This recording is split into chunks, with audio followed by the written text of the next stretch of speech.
Voltamos.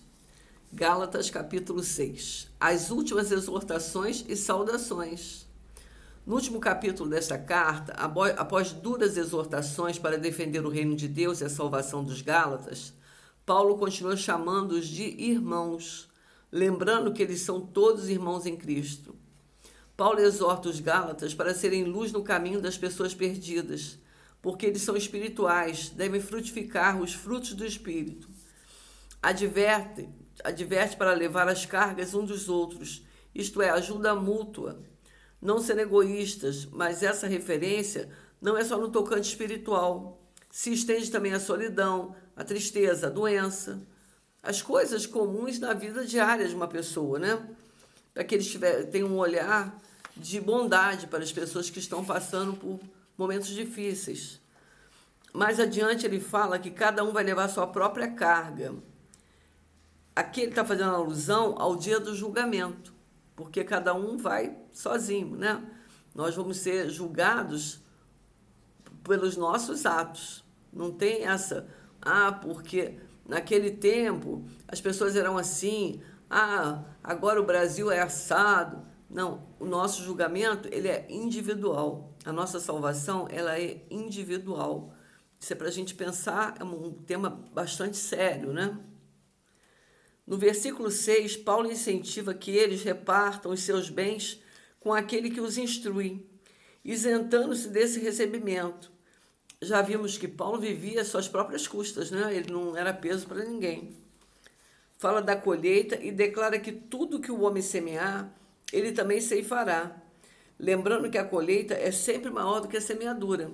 Você vê quando a pessoa faz uma sementeira, às vezes vamos colocar 20 sementes, e o que vem dali é muito mais, né? Eu costumo fazer uma relação com o milho, né? A gente coloca um pouquinho grãos de milho, e de repente o pé de milho nasce, e daí vem várias espigas, e cada espiga tem centenas de grãos. É muito interessante, né?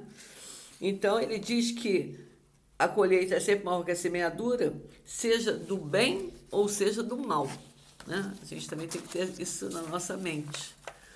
Quem semeia na carne colherá corrupção, e quem semeia no espírito colherá vida eterna. Ele motiva para que não se cansem de praticar o bem, porque a colheita é certa, só não vai ocorrer caso a pessoa desista. Incentiva a fazer o bem, principalmente aos domésticos na fé, isto é, aos próprios cristãos, né? Fala que os que querem circuncidar querem apenas ter um sinal visível e não serem perseguidos por causa da cruz. Paulo diz, em relação à vanglória, que apesar dele ser circuncidado, porque ele era judeu, a gente não pode esquecer disso, ele não tem nenhuma vaidade em relação a isso. Ele entende que isso não significa nada. Ele se gloria apenas na cruz de Cristo. Declara que para Cristo a circuncisão ou a incircuncisão não tem nenhum valor. O que tem valor é a marca de Cristo na vida das pessoas, a nova criatura que nasce com a morte do velho homem. Fala da Shalom de Deus. Essa paz não é a paz simples, mas a Shalom, conforme nós temos explicado, que a Shalom ela abrange muito mais coisa, né? Ela se estende, não é essa paz única. E ela vai muito além, atinge todas as áreas da vida. Então, quando a gente cumprimenta a pessoa com uma Shalom, ou se despede com a Shalom, seja lá o momento que você libera a Shalom para uma pessoa, você está desejando a ela coisas infinitas, né? Paulo traz à lembrança as marcas dos açoites que tem em seu corpo, por ser servo de Cristo. Encerra a carta liberando a graça de Cristo sobre os Gálatas, isto é, abençoando cada um deles. Por mais que tivesse tendo divergência entre eles, Paulo sabia quem ele era, ele sabia a quem ele servia, ele sabia o poder que ele tinha sobre aquelas pessoas, né? E a quem ele representava. Então, eu acho isso lindo.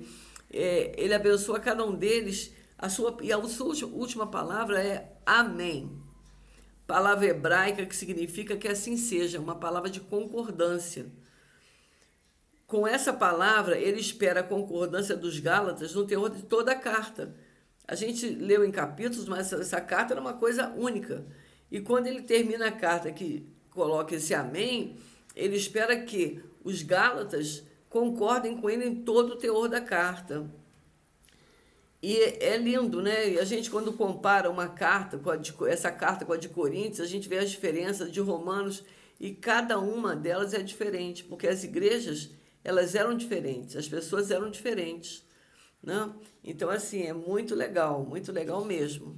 E assim a gente encerra Gálatas hoje, né? Amanhã, como eu já falei, nós vamos dar início ao livro de Atos, que vai ser bem bacana também. E o ponto alto, na minha opinião, do livro de Gálatas é a conversão do apóstolo Paulo, né? A gente vai ver como isso ocorreu e as coisas que aconteceram, né? No antes e no depois, tá bem?